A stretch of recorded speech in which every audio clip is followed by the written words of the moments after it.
Hola, ¿qué tal? Muy buenas tardes. Buen viernes, ya en septiembre. Soy la bioquímica Cecilia Fernández, presidenta del INCA, dándole la bienvenida a este Facebook Live, que es nuestro Facebook Live 1 de septiembre y viene a reemplazar el que teníamos el viernes pasado que no pudimos transmitirlo por temas técnicos de conectividad. Dándole nuevamente la cordial bienvenida a mi querida doctora, amiga, la doctora Lenis González, que bueno, tiene una excelente conferencia, plática, que yo para mí son las que todos los papás y todos los profesionales de cualquiera, los que estén trabajando con ellos, tenemos que aprender y entender, ¿sí? Dándole la bienvenida, quiero comentar un poquito de su currículum. Muchos ya la conocen, siempre le mandan saludar, pero hay gente nueva, siempre tenemos personas nuevas y totalmente bienvenidos. Y me permito leer un poquito de su perfil profesional. Ella es médico pediatra, gastroenterólogo con amplia experiencia en el diagnóstico y tratamiento patología gastrointestinal en niños dentro del espectro, del trastorno espectro autista y otros temas en neurodesarrollo. Ella es conferencista internacional, pero también es miembro médico. Miembro médico, es médico pediatra gastroenterólogo de Nutritea, en Venezuela, médico del staff médico de Sovenia, sí, la Asociación Venezolana de Niños Autistas, miembro del Comité Científico del INCA. Es un honor siempre tenerla desde hace muchos años. Ella es parte y miembro del MAPS, que es el Medical Academy Pediatrics Special Needs, que ahorita se está llevando a cabo, y practicante de protocolo ARI. Ella es científica, además de médico, porque tiene proyectos de investigación, tiene investigaciones y tiene papers y publicados. Este, con el doctor Walker, Fortunato, la identificación de la expresión génica, también con el doctor Shaw, manifestaciones gastrointestinales en autismo, dentro del libro del doctor Shaw, y artículos como Venezuelan Experience en Autismo Now, Autismo One, ¿sí? Entonces, entre otras cosas. Pues, doctora, bienvenida. Dejo toda la pantalla y todos aquellos que quieran sus datos, preguntas, escríbanlas por favor y nosotros se las hacemos llegar y sus datos se los vamos compartiendo en el mismo Facebook. ¿Ok? Bienvenida, querida doctora Leni. Bueno, muy buenas tardes a toda América Latina, a todos los que nos escuchan. De verdad es un honor, un placer y una gran responsabilidad también compartir con ustedes en el día de hoy a través de nuestra institución Linca de tantos años el tema que nos ocupa. Y bueno, estamos de verdad en la mejor disposición para atender preguntas. No sé si tendremos unos 10 minutos para responder. Al final tú me vas llevando el tiempo. Gracias, Ceci, por la invitación y bueno, no nos queda más que permanentemente agradecidos y permanentemente comprometidos con expandir, con compartir la información científica.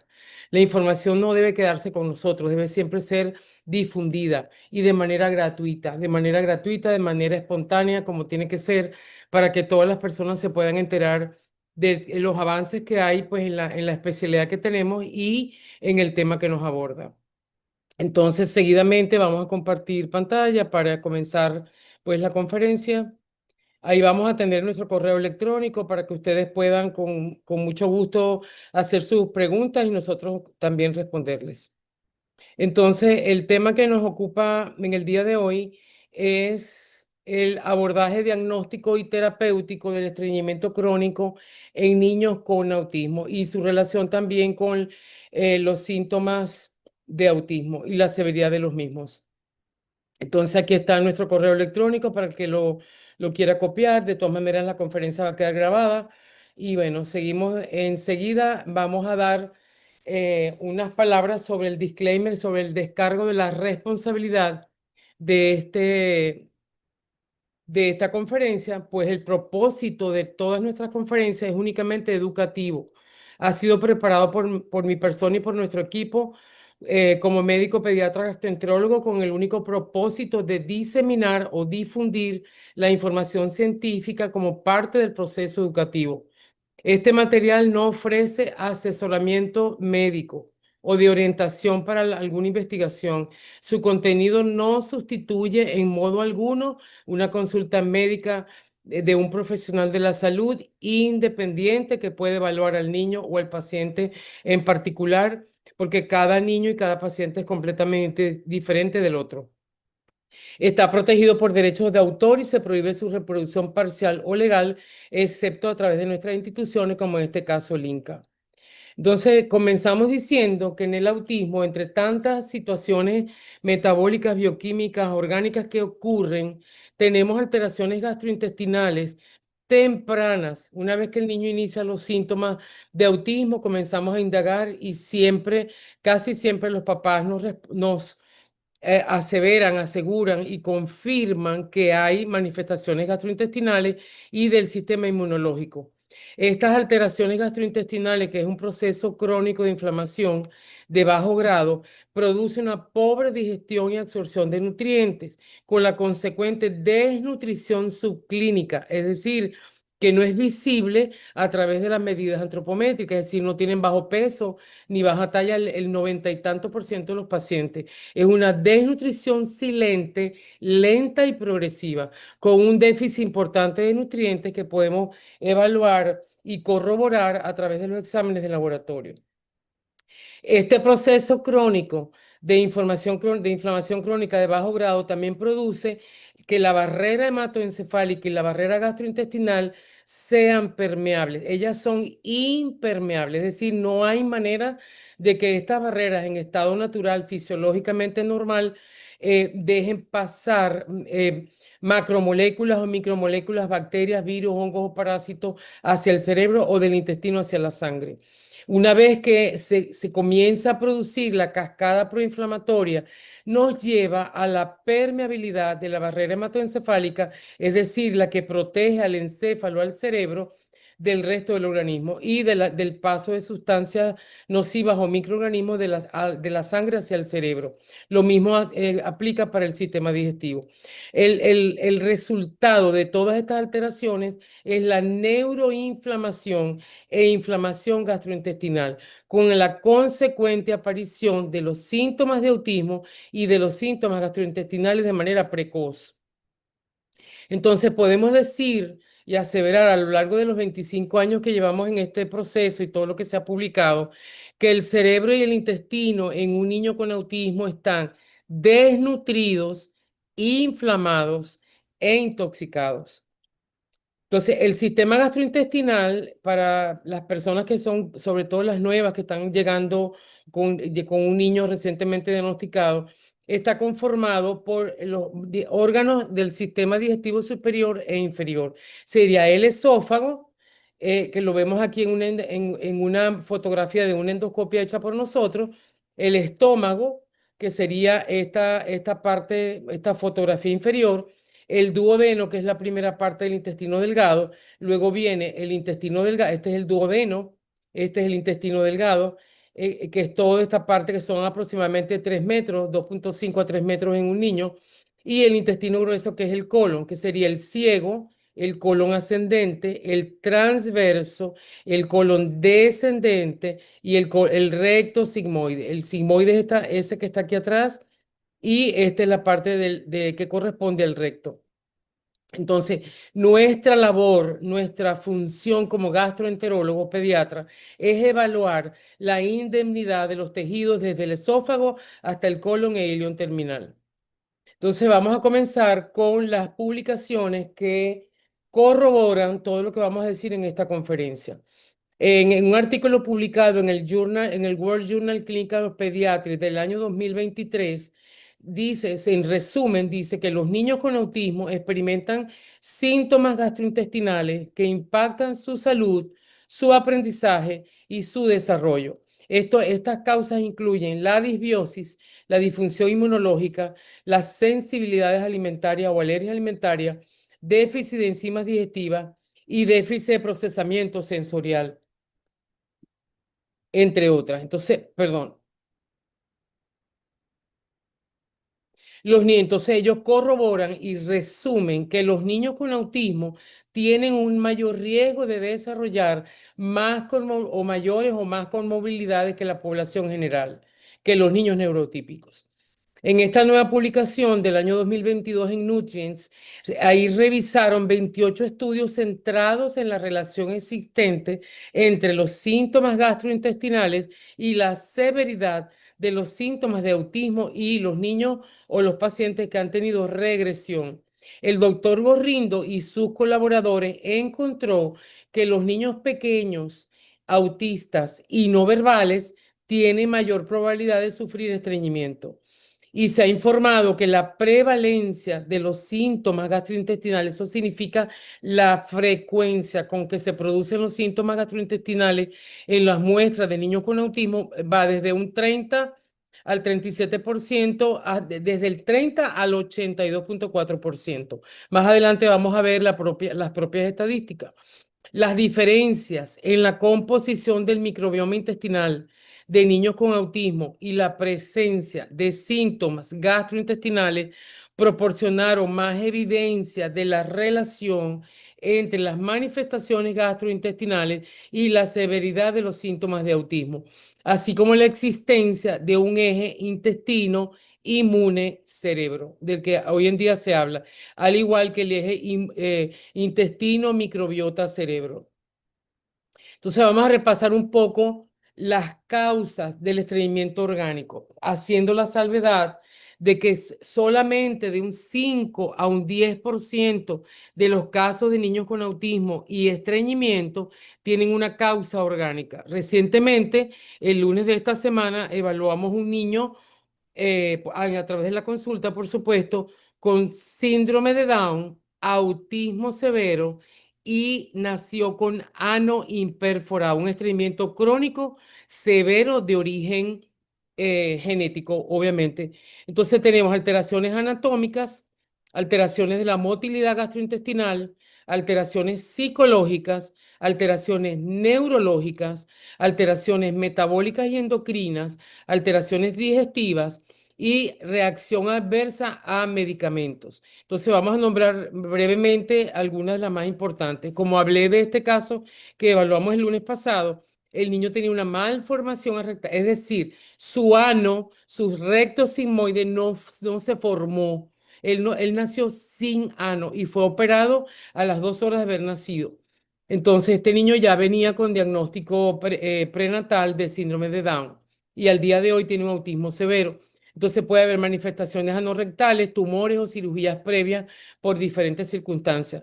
Alteraciones de la motilidad, hay varias enfermedades como la enfermedad de Hirschsprung, la displasia neuronal, la pseudoobstrucción intestinal crónica, la hipotonía de la musculatura abdominal, etcétera, etcétera. Las alteraciones psicológicas, la depresión, el abuso sexual en niños un poco mayores. Las alteraciones neurológicas como parálisis, otras patologías neurológicas, parálisis cerebral, encefalopatía, neuropatía, niños que han sido operados por tumores cerebrales, las alteraciones metabólicas endocrinas es muy, muy importante. Por eso en todos nuestros pacientes siempre pedimos el perfil hormonal, tanto del el perfil tiroideo, el perfil de las glándulas adrenales, los perfiles de las glándulas exocrinas y paracrinas. El hipotiroidismo va en lugar número 1, el hiperparatiroidismo, las neoplasias, o sea, el cáncer, la diabetes insulino dependiente, que es la tipo 1, que es la más frecuente en niños. La insuficiencia, las enfermedades renales, acidosis tubular renal, fibrosis quística del páncreas y un sinnúmero de enfermedades. También uno muy importante que nosotros tenemos en nuestros pacientes con autismo es sumamente frecuente el déficit de vitamina D3. Yo no tengo las estadísticas exactas de nuestra casuística, pero podemos hablar de que un 80% de nuestros pacientes tienen el déficit importante de vitamina D3, valores por debajo de 20. Eso también ayuda a que el niño sea estreñido.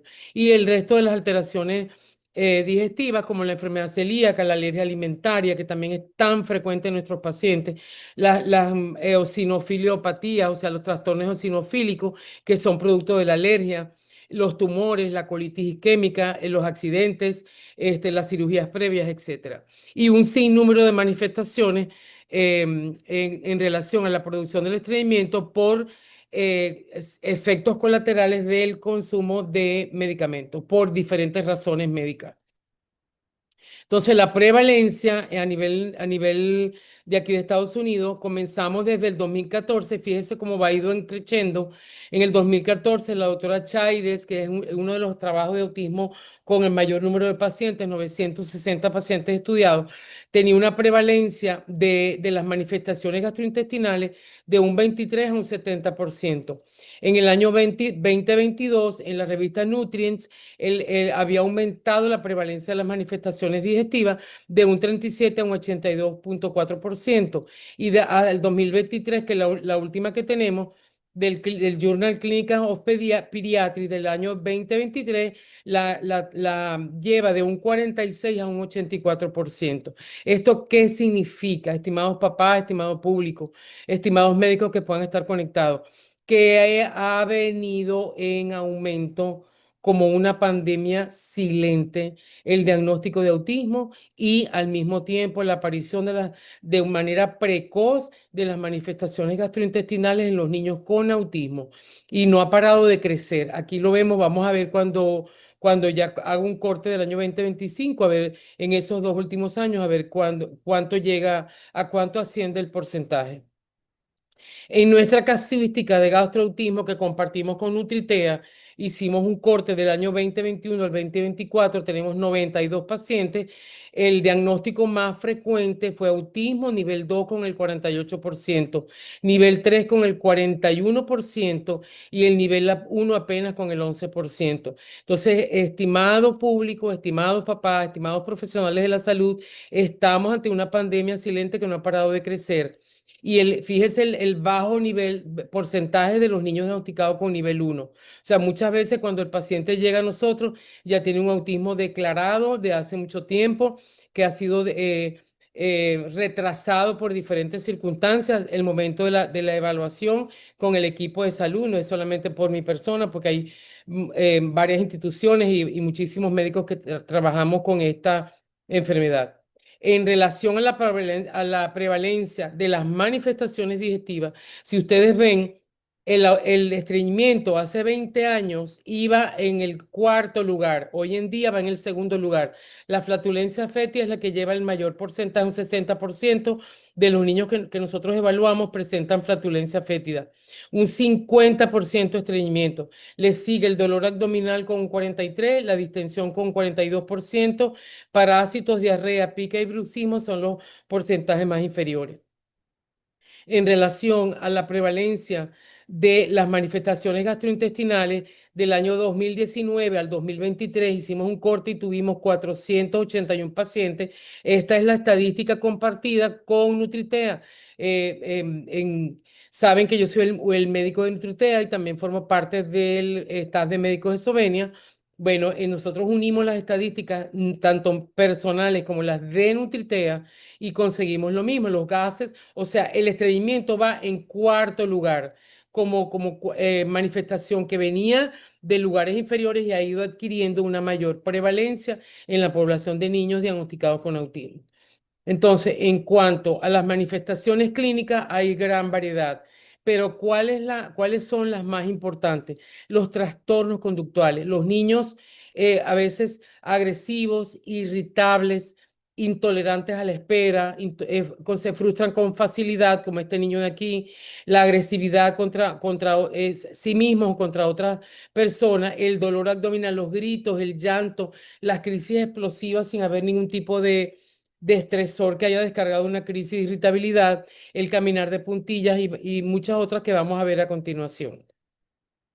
Entonces, los síntomas digestivos en los niños con autismo, verbales o no, la mayoría son no verbales al inicio del diagnóstico. Entonces, tenemos en primer lugar el estreñimiento.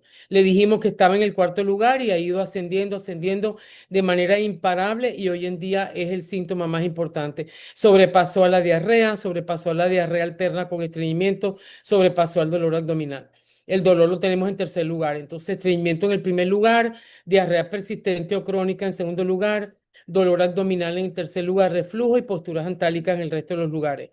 Y el bruxismo, que es una patología que ha venido, perdón, un síntoma, que también es un signo clínico, que ha venido subiendo, ha venido ganando lugares en la anamnesis cuando hacemos la historia clínica del paciente. Y hoy en día la mayoría de los niños con autismo también presentan bruxismo por diferentes razones. Bruxismo y también obviamente estreñimiento. Entonces, todos estos síntomas que acabamos de enumerar producen trastornos de conducta y trastorno o retardo en el neurodesarrollo, en la adquisición normal de nuevas capacidades en los niños neurotípicos y en los niños con autismo. Entonces, los signos clínicos son los que el médico debe buscar.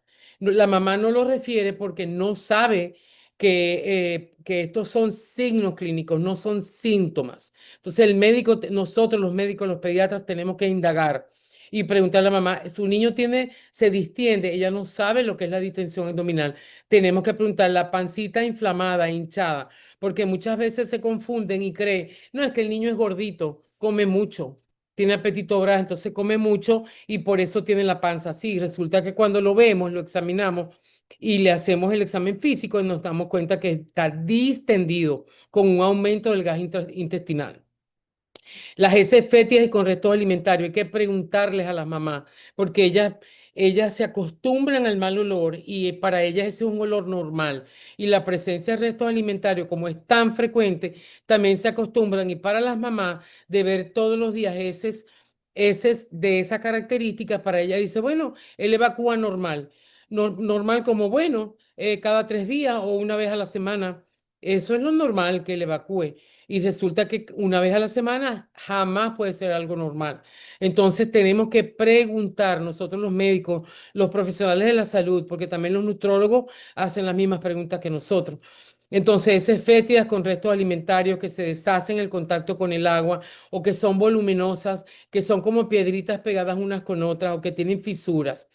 El prurito anal es uno de los olvidados en el examen físico y en la anamnesis o en el cuestionario que nosotros tenemos que hacerles a los papás, porque como también es muy común para los padres, se van acostumbrando a ver a que el niño se rasca su colita y para ellos también es algo natural. Dice, sí, él se rasca la cola, doctora, pero tiene mucho tiempo. Eso a mí me parece que es normal, ¿verdad? Digo, no, normal nada, eso de normal no tiene nada. Hay muchas causas, pero la primera es la infectación parasitaria por oxiuro, tricocéfales de oxiuro, que son parásitos que son los que más producen un prurito anal intenso sostenido en el tiempo y que si no se desparasitan no desaparecen. La pica es otro de los signos clínicos que tenemos que preguntar, que es el consumo de objetos que no son alimentos.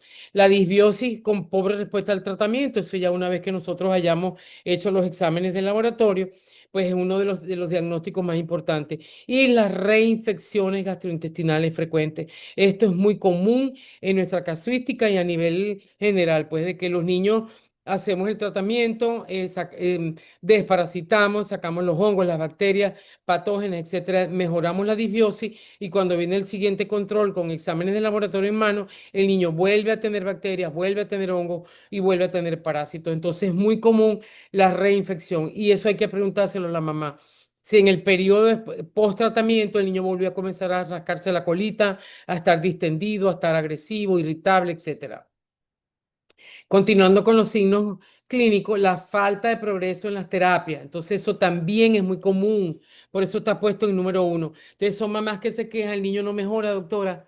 No mejora, no habla, no se comunica, está irritable. Las terapeutas dicen que no trabaja en mesa, que no dura 5 minutos sentado en la mesa, que no hace absolutamente nada. Entonces, yo no quiero seguir pagando las terapias porque yo no veo ningún avance. Entonces, eso es como el ojo del huracán, como la punta del iceberg. Entonces, hay que mirar siempre hacia abajo y profundizar en el interrogatorio. La falta de control de esfínteres en niños mayores de 4 años es como súper común ver niños de 5, 6, 7, 8 años utilizando pañal todavía porque no hay control de esfínteres. La autoagresión, la heteroagresión, los berrinches inexplicables, los trastornos del sueño que prácticamente están presentes en la mayoría de los niños que ingresan o que debutan con los síntomas de autismo. Y una de las más temibles son las crisis explosivas e inexplicables. Crisis de trastornos de conducta, crisis de irritabilidad, de agresividad, despertarse en la madrugada pegando gritos, agrediéndose o agrediendo a la mamá o a la persona o al cuidador. Entonces, ¿qué es el estreñimiento según la definición de los criterios de Roma? Roma 4, que está publicado en el Gastroenterology, Hepatology and Nutrition del año 2020. Aquí tienen la referencia por si los médicos y los otros profesionales de la salud quieren pues indagar un poco más en el estudio del estreñimiento. Entonces, según los criterios de Roma 4, debe incluir dos o más de los siguientes criterios, haciendo la salvedad que los diagnósticos en medicina se guían por normas de la Sociedad Europea o la Sociedad Americana de Gastroenterología, Hepatología y Nutrición Infantil, en el caso pediátrico, en el caso de los adultos, de nutrición de adultos, perdón. Entonces, no es que lo que nosotros digamos, es lo que dicen los manuales por lo que nosotros nos entrenamos y aprendemos. Entonces, el estreñimiento se define como la reducción de la frecuencia o dificultad en la evacuación por menos de 3 veces a la semana y por más de 2 semanas. O sea, a partir de 2 semanas, si ese niño no evacúa a diario, evacúa cada 2 días, cada 3 días, cada 4 días, eso ya es estreñimiento.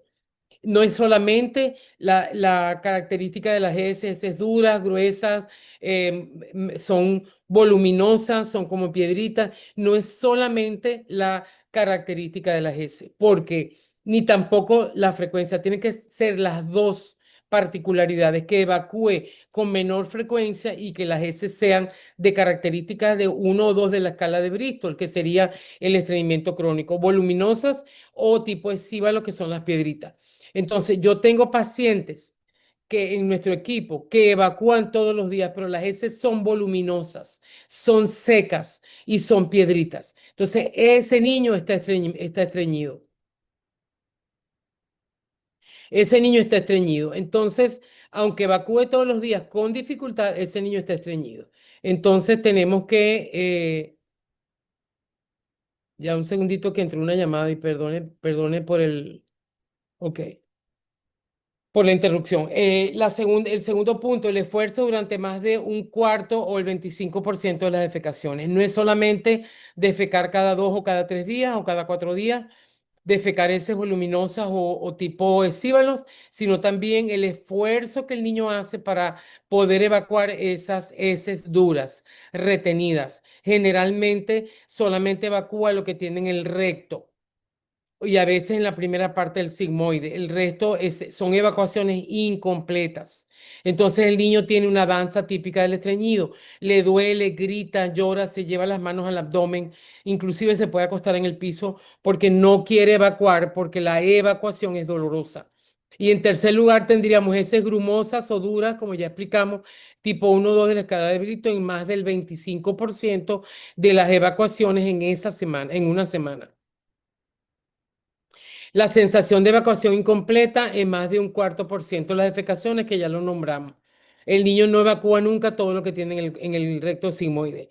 La sensación de obstrucción o bloqueo anorrectal en más del 25% de las defecaciones. Muchas veces las mamás nos refieren, ahí le veo las heces, doctora, pero no la logra sacar, puja y está llorando, está desesperado, no sé cómo ayudarlo. Entonces muchas tienen la intención de con su dedo ayudar a sacarla, pero eso es contraproducente porque puede lesionar, lastimar la mucosa rectal, inclusive llegar a la perforación. Entonces, en este caso, pues tiene que ser con la ayuda del médico, obviamente. En el número 6, las maniobras manuales para facilitar más de para facilitar, perdón, las defecaciones, como los masajes circulares en el abdomen, el sentar, darle golpecitos en las rodillas, etcétera, etcétera. Menos de 3 movimientos intestinales por semana, es decir, menos de 3 evacuaciones por semana. Y rara vez se presentan heces blandas sin el uso de laxante. Entonces, ¿qué es lo que nosotros vemos cuando hay en Copresi, que lo vamos a ver en la siguiente lámina, que hay evacuaciones líquidas?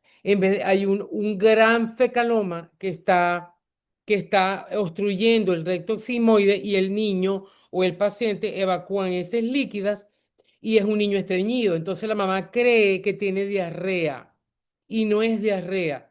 Es la emisión involuntaria y repetitiva de ese semilíquida a la ropa. Se les salen de manera espontánea. ¿Por qué? Porque hay un fecaloma obstruyendo el reto sigmoide y las heces se siguen formando, el niño sigue comiendo. El intestino trabaja 24/7, entonces trabaja 24 horas, 7 días a la semana. Entonces las heces caen líquidas al ciego, a la primera parte del colon ascendente. Entonces, como no hay espacio, ellas no se pueden consolidar. El colon no saca el agua, los electrolitos y la fibra de la dieta, de las evacuaciones que se acaban de formar líquidas y las manda a la sangre, saca los nutrientes y los electrolitos a la sangre, porque esas heces no se pueden consolidar. No, no las puede secar, no le puede quitar el agua, porque hay un fecaloma obstruyendo gran parte del colon. Entonces, esas heces, como el agua, cuando hay un río, cuando hay una obstrucción, el agua corre por donde puede, pero corre.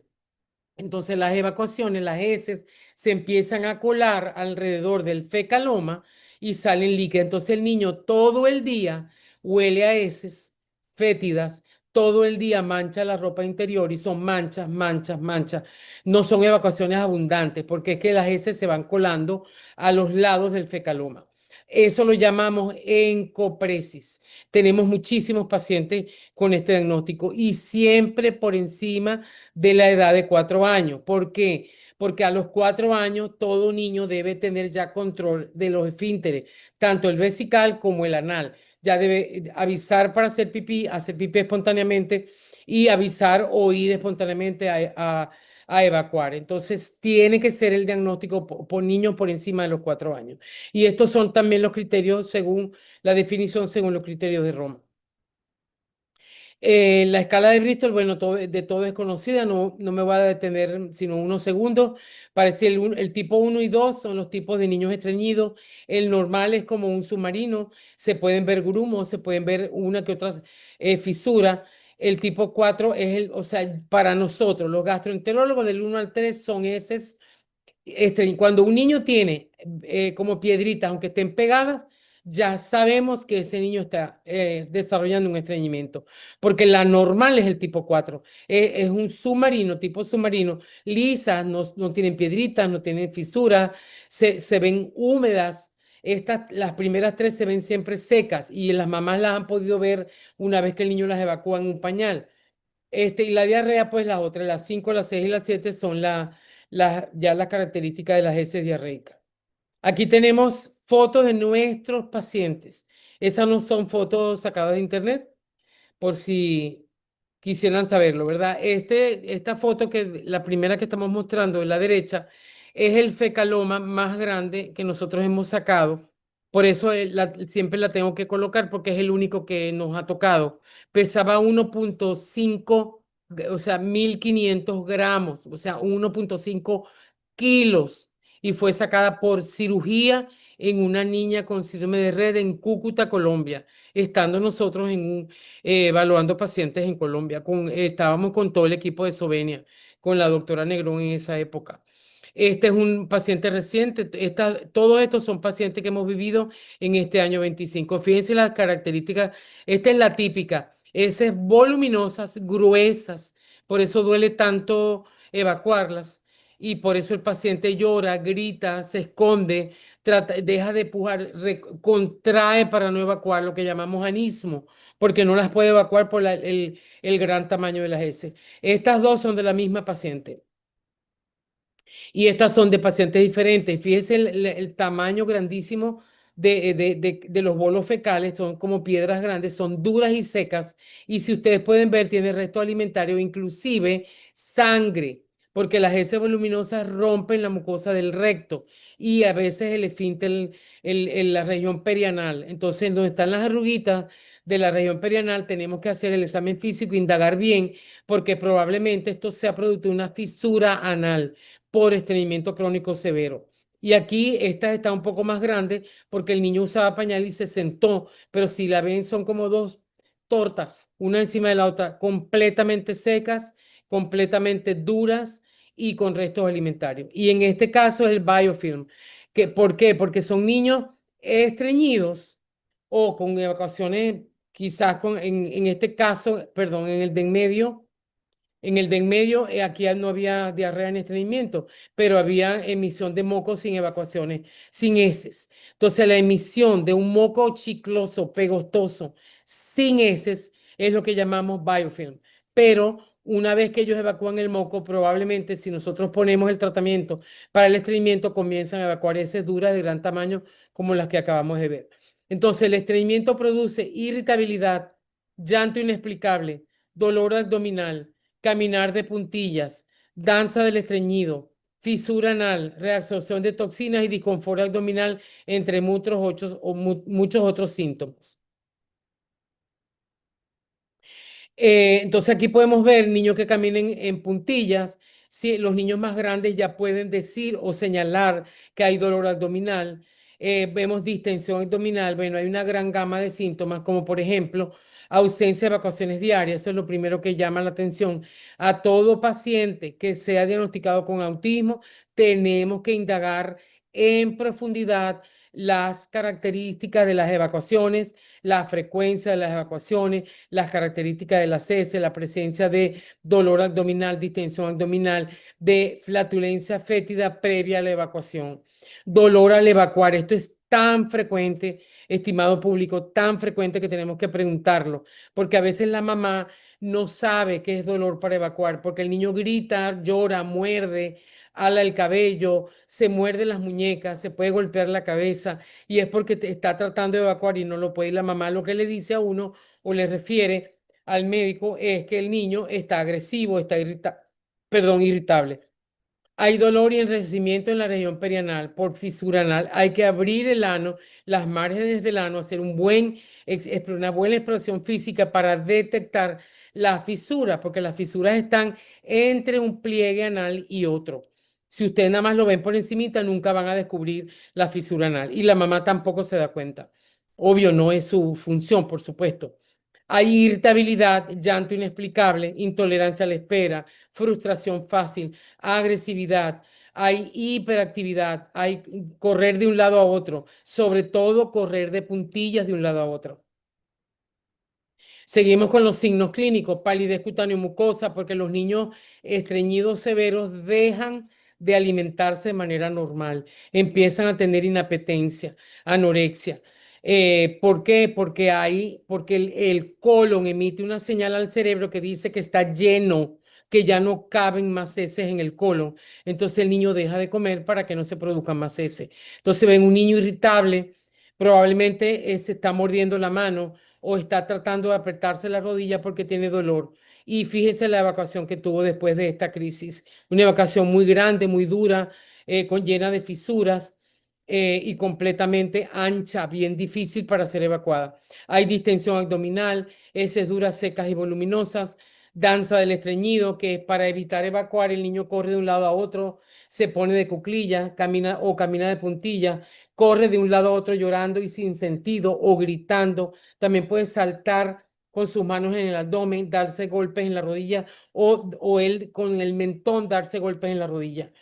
Alteración de los exámenes de laboratorio, esos son los signos más evidentes: anemia ferropénica, proteínas bajas, examen de orina y ese alterados o anormales, alteración de la química sanguínea, disbiosis intestinal y muchos otros. ¿Cómo llegamos al diagnóstico del estreñimiento crónico y de las manifestaciones gastrointestinales en el autismo? Bueno, tiene que ser un equipo, no es un solo médico, por supuesto. Nosotros, en nuestro caso y en la mayoría de los centros que evalúan niños con autismo, pues hay un equipo detrás, que hay nutrólogos, hay médicos pediatras generales, médicos pediatras gastroenterólogos, médicos pediatras que también son nutrólogos, hay terapeutas, hay psicólogos, hay todo un equipo detrás, pero es importante contar con todo eso, no una sola persona. El pediatra hace el diagnóstico, pero para llegar a corroborarlo necesitamos el apoyo del laboratorio, el apoyo del psicólogo, el apoyo del nutrólogo. O sea, nosotros nos tenemos que apoyar los unos con los otros. Entonces, el manejo es multidisciplinario, tanto para el diagnóstico como para el tratamiento. Entonces, la evaluación pediátrica es vital es del día a día, porque el pediatra es el primer médico que atiende esta población, obviamente por la edad, ¿verdad? Entonces el pediatra hace su historia clínica y examen físico. Si considera que es un estreñimiento crónico severo que hay en copresis, él decide enviarlo al gastroenterólogo y ordenar los primeros exámenes que son los básicos para cualquier paciente con esta sintomatología. El gastroenterólogo pues hace su mismo trabajo. Lo primero es la historia clínica, que es la anamnesis o el cuestionario, el examen físico detallado de pies a cabeza, el tacto rectal, la exploración de la región perianal, la exploración abdominal, el escuchar los ruidos intestinales y examinar de pies a cabeza, porque encontramos gran cantidad de signos y síntomas digestivos que parecieran ajenos al estreñimiento o a las manifestaciones digestivas en los niños con diagnóstico de autismo. Evaluación nutricional es vital, es una de las primeras cosas que nosotros hacemos porque estos niños probablemente no están en la dieta característica o individualizada o están comiendo de una manera diferente o están inapetentes o tienen apetito voraz o tienen selectividad alimentaria. Entonces el nutrólogo es nuestra mano derecha. Los exámenes de laboratorio y biomarcadores, bueno, eso depende del caso. Hay un ABC, como decimos en toda patología gastrointestinal, que hay un ABC que todo paciente con sospecha de estos síntomas, signos y síntomas o esta patología gastrointestinal tenemos que hacer a todos los pacientes y los que individualizamos de acuerdo a cada caso en particular. Y las exploraciones diversas e interconsultas diversas. Por ejemplo, las interconsultas con los diferentes especialistas de acuerdo a lo que encontremos en el examen físico y en la historia clínica. A veces encontramos soplos cardíacos, a veces encontramos caries dental, encontramos otitis, encontramos faringitis o encontramos problemas renales, disminución de la emisión del chorro de la orina o problema o mal olor en la orina, orina espumosa. O sea, nosotros hacemos una evaluación completa e integral del paciente porque somos pediatras primero, que ser subespecialistas. Entonces, hacer una buena historia, un buen examen físico para poder hacer un buen ejercicio clínico de cómo vamos a derivar este paciente. Entonces, aquí viene el siguiente trabajo, que es de donde nosotros básicamente nos guiamos por las normas de la ESPIGAN, que es la Sociedad Europea y Americana de Gastroenterología, Hepatología y Nutrición Infantil, y por las guías que nos hacen a nosotros estudiar, entrenarnos en el manejo de estos pacientes. Entonces, aquí está la guía, por de nosotros, una de las guías por la que nosotros nos guiamos, que dice lo siguiente. Está publicada en el Pediatrics para cualquiera que necesite, ahí está la referencia. La presencia de síntomas gastrointestinales, en particular el estreñimiento y su gravedad, está relacionada con la severidad de los síntomas centrales de autismo. Hay, ¿cómo le digo? Gran cantidad de publicaciones al día de hoy que ya no ponen en duda que las manifestaciones gastrointestinales están en relación directa con la severidad de los síntomas de autismo. Se ha documentado que la alteración del microbioma intestinal está directamente relacionada con el desarrollo de la enfermedad gastrointestinal, siendo el estreñimiento uno de los síntomas más frecuentes en niños con autismo. Ya sobrepasó a la diarrea y al dolor abdominal. Entonces, seguimos con la misma publicación.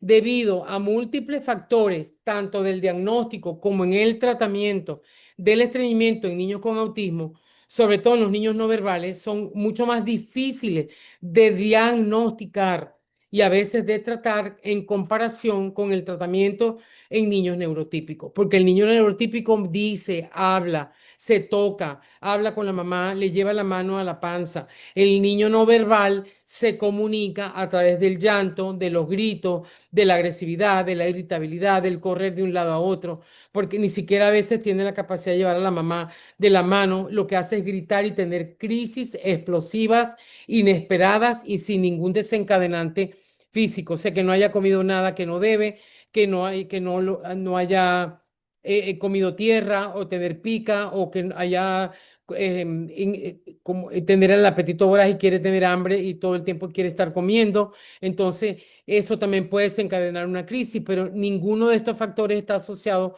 al niño estreñido severo que tiene una crisis explosiva. La madre pregunta, ¿qué comió? Nosotros le preguntamos, ¿qué comió? ¿Qué olió? ¿Qué tocó? tiene que investigar, vea si comió tierra, si se comió un pedazo de madera o una crayola o comió plastilina, porque eso desencadena una crisis. Y resulta que cuando tenemos ya el diagnóstico de estreñimiento crónico severo, lo más probable es que no haya ningún desencadenante en la crisis. Pero el diagnóstico es difícil porque la mamá se acostumbra, o el papá o los padres se acostumbran a que el niño evacúe una vez a la semana y a ellos les parece que eso es normal.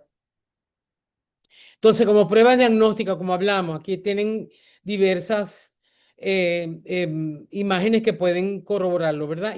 Una buena historia clínica, el examen físico que incluye el tacto rectal e inspección anal, bien hecha, con guantes, obviamente, y enseñarle a la madre lo que es una fisura anal y porque el niño puede tener miedo de evacuar y en vez de pujar, lo que hace es contraer lo que llamamos anismo y eso es una de las causas que el niño, a pesar de tener deseo de evacuar, lo inhiba, porque estar contrayendo para no evacuar. Los exámenes de laboratorio, los estudios radiológicos, se hace una rayos X simple de abdomen de pie y acostado, el ultrasonido abdominal, depende de cada caso, colon por enema sin preparación previa en los casos que tenemos estreñimiento crónico severo, porque tenemos que descartar que hay una patología congénita o que haya megacolon, microcolon, etcétera, etcétera, o enfermedad de Hirschsprung. Gammagrafía intestinal, de acuerdo con el caso. Los dos últimos depende de la clínica del paciente y depende pues de la sospecha que tenga el médico en el momento. Manometría no rectal en todos los pacientes con diagnóstico de estreñimiento crónico severo. Tenemos que saber si se contraen o no el esfínter anal interno, que está a 4 centímetros por encima del esfínter anal externo, que es el controlamos a voluntad. Y la biopsia rectal en caso de sospecha de enfermedad de Hirschsprung.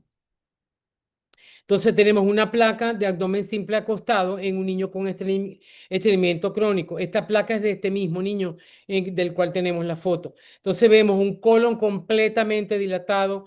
El aire en una rayos X normal se ve negro y el líquido se ve blanco, como en este caso, o gris. Entonces vemos que el ángulo esplénico del colon está dilatado, lleno de aire y el resto del colon, desde el colon ascendente, el transverso y el recto sigmoide lleno de aire y de heces. Entonces, esto corresponde a donde está la flecha en el niño que está distendido. Entonces, un niño que tiene distensión abdominal porque no evacuado y porque aumenta el gas intestinal. Y este es el equipo con que hacemos esa rayos X. No es dolorosa, el niño no tiene que tener ningún temor, ni los padres tampoco. Solamente, pues, y no dejan entrar a los padres, los técnicos y el médico radiólogo se encargan de hacer el disparo que toma unos 3 segundos el disparo para hacer la rayos X simple de abdomen de pie y acostado. Tiene que ser de ambas formas, siempre, no solo una u la otra. En el abdomen simple de pie, entonces aquí vemos el mismo paciente, entonces aquí se ve muchísimo mejor la dilatación exagerada del colon, la presencia de heces que no avanzan hacia el colon izquierdo, hacia el lado izquierdo del intestino grueso. Y la ampolla rectal, aquí en este caso, no tiene heces. Entonces las heces están acumuladas desde el ciego, el colon ascendente, el transverso, y ahí se detienen. Entonces este es un caso para estudiarlo más en profundidad, porque podemos estar en presencia de una enfermedad de Hirschsprung, por ejemplo.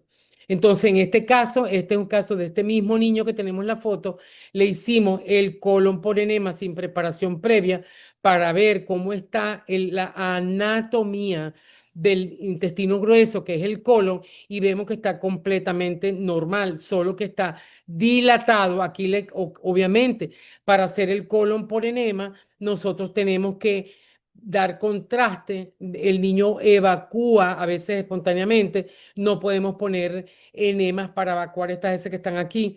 El niño empieza a tener flatulencia, empieza una vez que uno hace el tacto rectal, en este caso hicimos el tacto, hicimos todo el examen y este aire fue evacuado. Entonces, en otra consulta se hizo el colon por enema. Entonces, reveló un dólico megasigmoide, es decir, un colon normal, pero largo. Entonces, como está muy largo, él no cabe todo en ese abdomen pequeño y él se enrolla en la pelvis mayor y menor. Y fíjese esta curva que hay aquí esto es el recto dilatado, lleno de ese, y este es el recto sigmoide que está está en una curva muy severa y aquí las heces se detienen.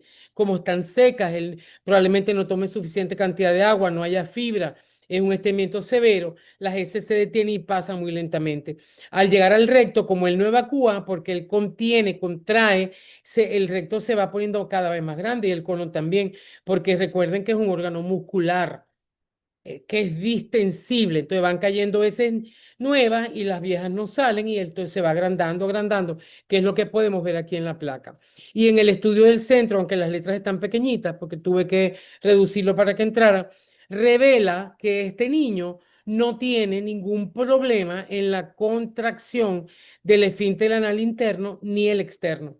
Entonces, no es un problema de que no hay un reflejo de evacuatorio normal. Sí lo tiene normal, solo que al ser crónico, en un estreñimiento crónico que evacúa una vez a la semana, la retención de las heces causan que esto se vaya haciendo todo el proceso evacuatorio sea disfuncional y las contracciones que se producen en el colon para hacer progresar las heces hasta el recto se detengan. El colon no se mueve. Es lo que llamamos colon perezoso. No se mueve porque está lleno de heces y las mismas heces hacen un efecto obstructivo. Entonces no permiten que las ondas peristálticas lleguen a su sitio y produzcan la evacuación. Entonces un niño con un estreñimiento crónico severo, evacuado una vez a la semana, distendido, comenzó con flatulencia fétida, empezó a dejar de comer. Y ustedes ven, es un niño que que se ve que está bien nutrido, entre comillas. Cuando hicimos los exámenes había déficit de todo, de vitamina D3, había hipoproteinemia, hipoalbuminemia, tenía 10,4 de hemoglobina, o sea, todas las etnias habidas y por haber. Él se parecía gordito, pero él no estaba bien nutrido, una desnutrición subclínica. Entonces, este es un caso que traigo para la conferencia para que puedan darse cuenta de la importancia de hacer un buen estudio de un niño estreñido. No pensar que con dar un laxante esto se va a resolver. Y menos en un niño con autismo que tiene una devastación del microbioma intestinal y que los enemas comunes y corrientes producen destrucción de la flora intestinal. Entonces, en algunos casos hacemos gamagrama intestinal. Estos son los casos en que sospechamos la diapositiva donde mencionamos las diferentes causas congénitas, adquiridas y quirúrgicas que pueden ocasionar un niño estéril. No se le hace a un paciente en que nosotros diagnosticamos o sospechamos que es un estreñimiento crónico funcional, máxime en un niño con autismo. Sin embargo, tenemos que hacer un examen, un diagnóstico, perdón, por exclusión y el tacto habla en favor de que puede haber una enfermedad de Hirschsprung o que pueda haber un microcolon. Y nada más con el tacto y la inspección ya uno puede sospechar y la historia clínica de la falta de evacuación puede sospechar. Y este diagnóstico se hace antes del año de edad porque estos niños, si no son intervenidos quirúrgicamente, no sobreviven. Entonces, esto es más que todo para causas orgánicas del estreñimiento. Y este es el equipo con que se hace la gammagrafía intestinal. Las bases fundamentales para el tratamiento. Ahora, ya nosotros vamos el objetivo de la conferencia no es dar dosis, porque es informativo, es educativo y por favor recuerden que tenemos que individualizar cada caso. No tiene ningún sentido poner dosis, poner cuántos enemas, 3 enemas, 2 enemas. Ese no es nuestro objetivo. Sin embargo, vamos a hacer como un ejercicio clínico para que quede un poco más claro que el tratamiento o el manejo terapéutico de niños con estreñimiento no debe quedar a manos de los papás, no debe quedar a manos solo del nutrólogo o del médico pediatra. Si hay concurso hay un gastropediatra en la zona, en el equipo o en la ciudad donde viva el niño, pues necesitamos la evaluación por un pediatra gastroenterólogo especialista. Entonces, el plan, las bases fundamentales para el manejo terapéutico del estreñimiento es plan terapéutico organizado. Tenemos que establecer para este bebé, para este paciente, cuál es el plan que vamos a trazar. Tenemos que nosotros ir haciendo, de acuerdo a cómo van llegando los resultados, ir elaborando ese plan terapéutico para este paciente exclusivamente. Abordaje nutricional. Lo primero, cuando hacemos la historia clínica, la primera evaluación y referirlo de inmediato al nutrólogo, porque estos pacientes están desnutridos en una manera subclínica. No se ven desnutridos por fuera, los bracitos gorditos, la panza distendida y las mamás creen que están gorditos, las piernitas están gorditas y resulta que estos niños tienen una desnutrición subclínica. Entonces, en número 2 de ese plan es el abordaje nutricional. La impactación fecal, nosotros la manejamos hospitalizado, un niño ingresado y a nivel hospitalario. No se puede manejar en casa de nadie ni en un consultorio de ningún médico. El manejo es intrahospitalario. Prevenir futuras retenciones, ese es el plan de trabajo, ¿verdad? Abordaje nutricional, detectar rápidamente si hay una impactación fecal, este niño debe ser hospitalizado. Prevenir futuras retenciones, es decir, que el niño no evacúe, siga evacuando cada una vez o 2 veces a la semana. Tratar la fisura anal, porque esta es la primera causa de la retención, de que el niño contraiga y no quiere evacuar porque el dolor es intenso. Si ustedes han tenido experiencia de ser personas estreñidas, saben de lo que estamos hablando. Promover el hábito regular evacuatorio, manejar el biofeedback en los pacientes que califiquen para esta terapia de biofeedback, que es muy buena y ayuda muchísimo, y la educación, tanto a los padres, a los cuidadores, a los terapeutas y al propio niño, si este niño tiene capacidad para entender un poco y los papás lo pueden ir educando para que vaya al baño todos los días a pujar un poquito, aunque no se produzca la evacuación. Entonces, la fase 1 del tratamiento del estreñimiento, abordaje nutricional. Para nosotros es vital, vital, manejar la fisura anal y de inmediato la interconsulta y el abordaje nutricional por un nutrólogo experto en autismo, porque los nutrólogos que no manejan tanto niños con autismo o pocos no saben lo que los niños con autismo no deben consumir. Y cuando ya llegamos a este punto, ya tenemos resultados del Food Map, de las alergias alimentarias, de los ácidos orgánicos en orina, de los exámenes de S, de la química sanguínea, del hemograma. Entonces, el nutrólogo tiene también un papel, un rol sumamente importante en el manejo terapéutico del autismo. Y la dieta debe ser baja en carbohidratos, sobre todo de alto índice glicémico, rica en fibra, sin gluten, caseína, soya, azúcares de todo tipo, colorantes, preservantes y alimentos procesados y aumentar la ingesta de agua de acuerdo con la edad y el peso del niño. Estos niños tienen por característica que no les gusta el agua. Damos citrato de magnesio o magnesio ozonizado dependiendo del caso, dependiendo de la severidad del estreñimiento de cada niño. Damos vitamina C buferada, L-carnitina y taurina para ayudar al colon a hacer su función.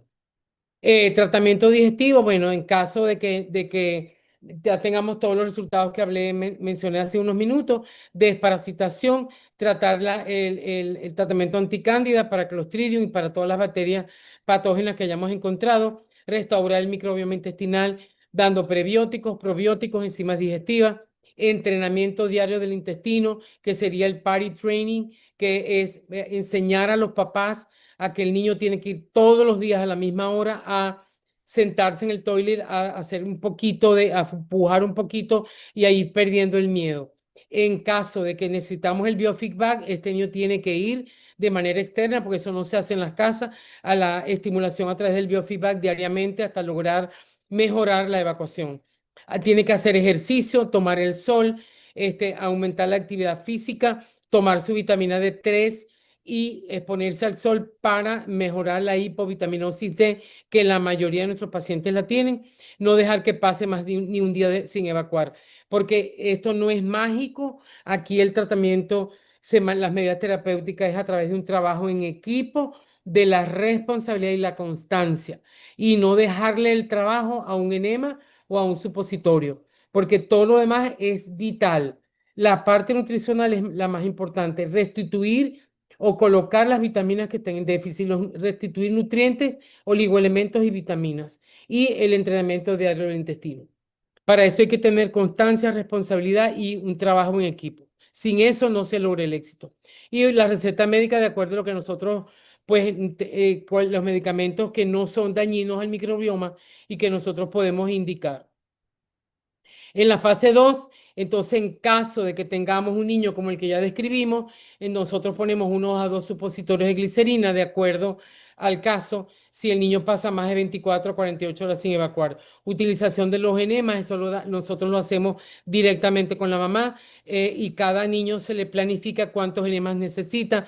Tienen que tomar foto de las heces, tienen que estar en contacto diario, reporte diario por correo electrónico, cómo van las evacuaciones, tomar fotos diarias. Esto es un trabajo minucioso, pues, de hormiguita. El enema, nosotros usamos enema flip de acuerdo al país, enemas a retención. Esto es en el caso de que el niño pase 24 a 48 horas sin evacuar, pero que hayamos descartado una impactación fecal. Entrenar diario el intestino, como ya dijimos, aumentar el ejercicio, la actividad física diariamente, no es cada vez que se estriña. Ah, bueno, ya evacuó, entonces no lo saco al sol, no lo pongo a caminar, no lo pongo a correr, porque ya evacuó. Doctora, ya el niño evacuó, entonces ya está chévere, ya está contento. No, todos los días tiene que ser cumplido el plan de trabajo diseñado para este niño en particular. Y tenemos que llevar el control diario de las evacuaciones, así como la evolución característica, frecuencia de la evacuación, si hay distensión abdominal. Nosotros damos una hojita preelaborada con lo que los padres tienen que reportarnos cada día hasta que logremos evacuar cada 24 horas. Entonces, después los reportes se hacen cada 3 días, después cada semana, dependiendo de la evolución de cada paciente en particular. Puse las fotos del supositorio y de los enemas para perder el miedo, porque muchas mamás, obvio, por razones obvias, pues le tienen miedo al enema. Hay videos que nosotros mandamos para que las mamás aprendan. Se hace siempre con el manejo médico. El supositorio solamente es grasa, es petrolato, solamente es grasa. Él hace la punta del supositorio puede estimular al esfínter anal interno que está a 4 centímetros de la margen anal y de esa manera permitir que se abra y salga el niño, puje, tenga el deseo de evacuar inminente, puje y salgan las heces. A veces solo con el supositorio logramos la evacuación. Obviamente, si hemos descartado que hay una impactación fecal. Y el enema, pues ya cuando el supositorio ha fallado. Vamos paso a paso, fase por fase. Entonces, en conclusión, podemos decir que el estreñimiento es una de las manifestaciones gastrointestinales más frecuentes y difíciles de manejar en los niños con autismo. Ya vimos a lo largo de toda la conferencia lo que cuesta llegar a un diagnóstico correcto y definitivo. Estimados pediatras, estimados médicos generales, estimados nutrólogos y todos los profesionales de la salud que estén escuchando esta o que vayan a escuchar esta conferencia, no subestimar al estreñimiento, no dejar de darle la importancia que realmente tiene, porque sanando, manejando el estreñimiento, bajan de una manera impresionante las manifestaciones o los trastornos conductuales que estos niños desarrollan. Y entonces los terapeutas tienen que estar al tanto y no dejar de llevar el niño a la terapia, porque todo el tratamiento es integral. A Dios rogando y con el mazo dando. No podemos descuidar al terapeuta, no podemos descuidar al nutrólogo, a los papás que lo están llevando todos los días a evacuar. Todos los miembros del equipo de trabajo somos importantes. Entonces, eso no lo pueden olvidar. Por favor, no espere y busque ayuda, busque la evaluación gastrointestinal con un pediatra especialista en el área digestiva. Si no lo hay, el médico pediatra puede referirlo a pediatras, perdón, gastroenterólogos que puedan hacer evaluaciones online, porque hoy en día con el advenimiento de la telemedicina, todo es posible en cualquier país. Y después del COVID, pues esto se desarrolló aún más. Tome en cuenta que se deben realizar diferentes pruebas y exámenes de laboratorio para encontrar las causas que lo producen. Por favor, no subestimar este síntoma tan importante. El cumplimiento constante del tratamiento diseñado en forma personalizada, de acuerdo con todos los resultados y evaluaciones, es la clave del éxito. No hacer un copy-paste. A este niño, las mamás a veces hacen eso por las redes. A ti te pusieron un enema, yo le voy a poner el enema al mío. Por favor, no hacer un copy-paste de los tratamientos o de los informes que ustedes puedan tener acceso. En el caso nuestro no lo permitimos en ningún paciente. Es una cláusula que puede violar pues un documento que nosotros tenemos. porque eso era antes, era mucho más frecuente que hoy en día, pero es importante que los padres no hagan copy-paste de otros niños que también están siendo tratados por estreñimiento o por otras razones. Cada niño es único y particular, cada huella digital, ni siquiera en hermanos gemelos idénticos, es igual una con la otra. Entonces, cada niño tiene que tener un diagnóstico certero, definitivo y un tratamiento diseñado de manera individualizada, de acuerdo con todos los resultados de las exploraciones y de los exámenes de laboratorio.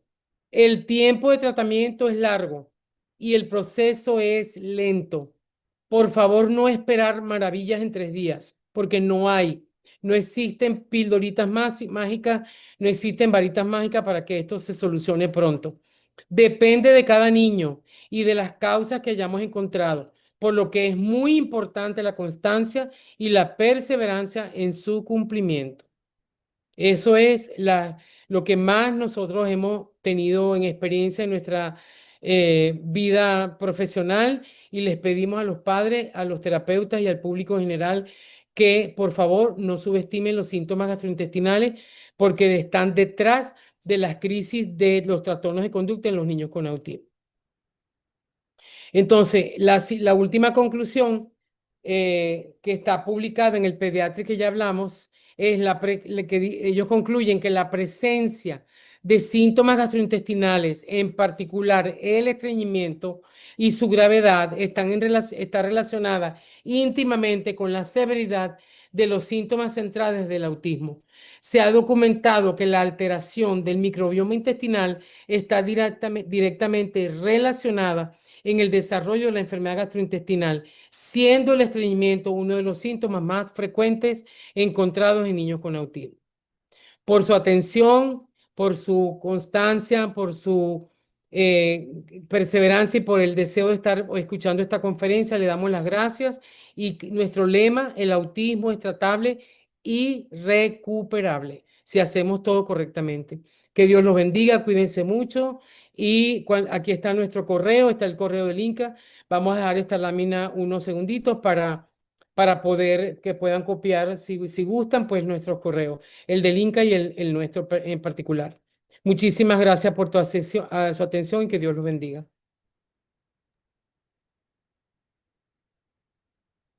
Eh, gracias, Lenny, muchísimas gracias. Bueno, siempre son clases magistrales lo que nos das. Y tengo dos preguntitas nada más. Una pregunta es, Déjame volver a la pantalla principal porque déjame quitar que ya no voy a compartir. ujú, Es que no encuentro la pantalla aquí. Ok, ahora sí. ahí está. Dos preguntitas. Una es del bruxismo. Siempre se ha creído que el bruxismo es por parásitos y es la única causa. ¿Es cierto? No es cierto. No es cierto. Yo dije, es la que más la gente conoce. Sí, Sí tiene que ver con parásitos, pero no es la única razón.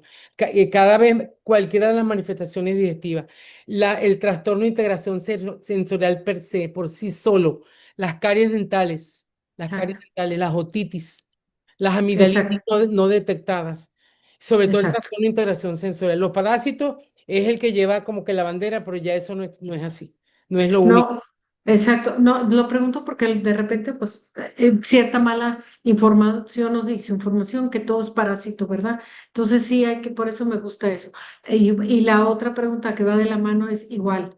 El estreñimiento no es digo, ya escuchamos y todo, pero es nada más que nos lo reiteres. El estreñimiento no es causa pues nada más de parásitos. No, para nada. El Ok, estreñimiento, ya vimos el cuadro grande de exacto, la Asociación Española de Pediatría, que fue el que más me gustó, pues no es causa de parásitos. O sea, los parásitos viven en el intestino con estreñimiento, con diarrea, con heces normales, con como todo. sea. Ellos no son la causa del estreñimiento. Ellos pueden Ok, salirse, aunque las heces no salgan. O sea, así es. eso no es la Exacto. causa. O sea, la causa del estreñimiento no son los parásitos. No son los Eh, parásitos. Exacto. Y la última, ¿qué experiencia tienes? Porque nuestros niños se van volviendo, yo sé que nada más ves niños, pero En tú adultos. ves adultos, ¿no? Eh, El tema es si el estreñimiento en niños no se quita, puede permanecer y generar adolescentes agresivos o hasta con conductas mucho más severas y psicóticas, ¿correcto? O sea, si el estreñimiento no se quita, no se resuelve, puede permanecer con la persona durante Sí, toda la vida, claro, y ¿correcto? en el adulto sí tenemos, yo tengo ya bastantes pacientes a lo largo de estos 25 años que ya son hombres y mujeres, ¿verdad? Y Exacto. tengo experiencia porque a pesar de que yo los refiero con un gastro de adulto o con un médico de adulto, las mamás siempre me reportan, siempre preguntan, Ujú. y claro, ellas saben pues que yo veo solamente la edad hasta los 18 años. Pero hay dos vertientes diferentes. Una es que en la mayoría de los niños con autismo y estreñimiento que son manejados de manera adecuada, mejoran y curan el estreñimiento. Pero una Exacto. vez que llegan a la adultez, dejan la dieta, dejan Exacto. el sol, dejan las vitaminas, dejan todo, dejan de tomar agua, dejan de comer fibra, entonces vuelve el estreñimiento. Eso es lo que más vemos. Sí Sí. se logra resolver al 100% cuando no es de causa orgánica, cuando no tiene que ir Exacto. a cirugía o a algunas otras cosas, como el niño que mencioné que vi Sí. este lunes. Entonces, cuando lo solucionamos en la edad pediátrica, pero el niño se convierte en adulto, ya está más independiente, de repente hasta trabaja, hace sus cosas, ya come lo que le parece, come pizza, lo que cualquiera come. Sí. Y cuando regresa el estreñimiento, comienzan los estados psicóticos, las alteraciones de conducta y se tornan inmanejables, inmanejables. Así Y es. nadie sabe por qué es porque tiene problemas digestivos. Entonces, ¿qué pasa? Le ponen aripiprazol, le ponen antipsicóticos, le ponen risperidona, le ponen cualquier cantidad de Y no. psicotrópicos que lo que hacen es agravar el problema, Exacto. que los psicotrópicos producen enlentecimiento o desaparición de las ondas peristálticas de fase 3 del colon. Entonces Exacto. agravan el estreñimiento. Entonces no mejora con los antipsicóticos, se quedan porque producen adicción estos antipsicóticos. Entonces el problema se convierte en inmanejable. Y a nadie se le ha ocurrido poner una mano en la panza, preguntarle a la madre, Exacto. ¿él va al baño? Sí, él va. La verdad ya yo no lo reviso, doctora, pero Exacto. como que una vez a la semana o a veces no lo veo en la semana, toda la semana que va para el baño, solo a hacer pipí. Y a ella le parece que es normal. Y el muchacho se va tornando más agresivo, más irritable, y el niño, o el muchacho lo que Adolescente, era joven. ya deja de ser quien era. Ese es el Exacto. primer escenario, el más común. El segundo es que nunca mejore el estreñimiento, pues los síntomas de autismo, la agresividad, y empieza a aparecer la depresión. Entonces no quieren Exacto. comer, están aislados, no quieren salir, no quieren vestirse, no quieren bañarse.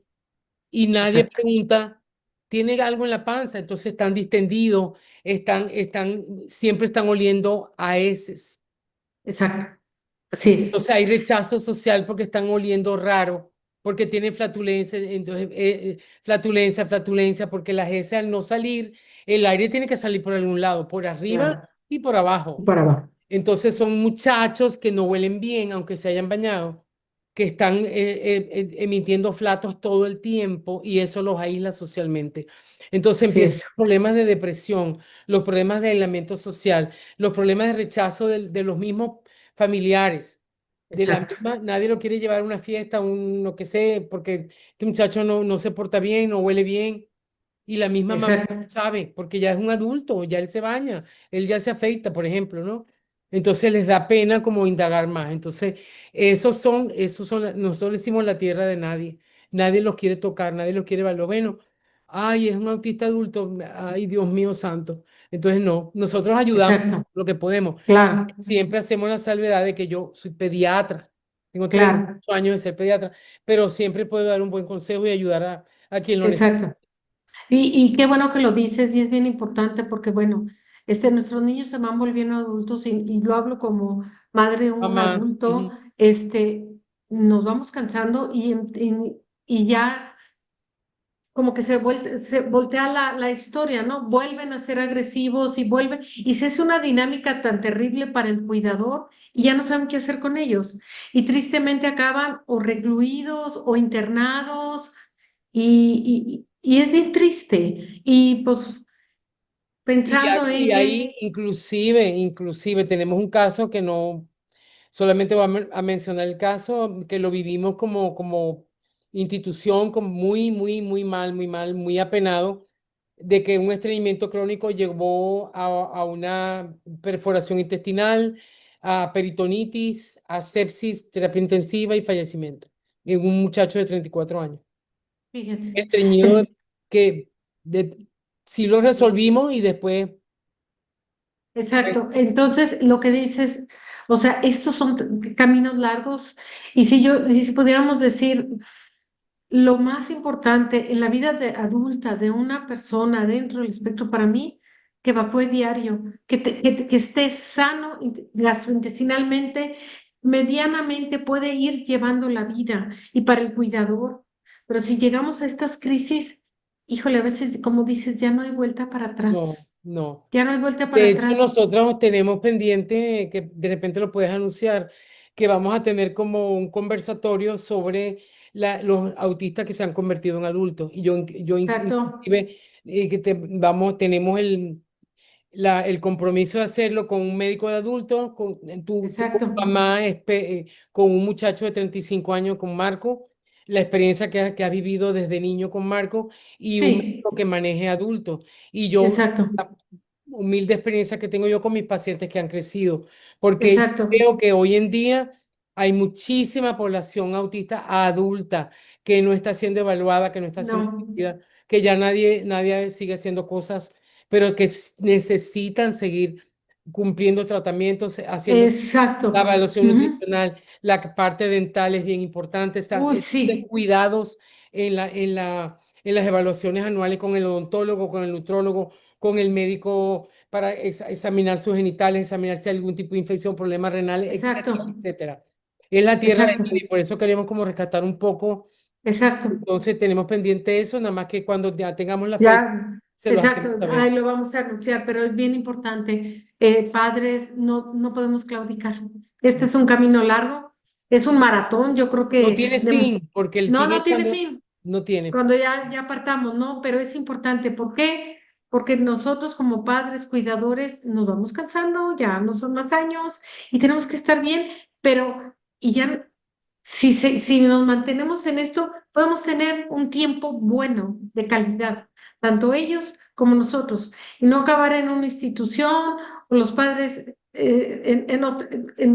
fuera de todo su contexto y mal atendidos. Sí. Entonces, bueno, importantísimo. Terminamos con esto. Muchísimas gracias. Gracias, doctora Lenny, maravilloso. Hay mucha reflexión en esto. Por favor, si tienen más dudas, comentarios, escríbanos y visiten nuestro canal de YouTube. Nos han preguntado, Y se queda en nosotros, el canal de la doctora Lenny y se queda en el canal nuestro. Doble, no hay excusa. Y los que lo vieron y inviten a los que no lo han visto y díganle lo que te perdiste, pero lo puedes volver a ver.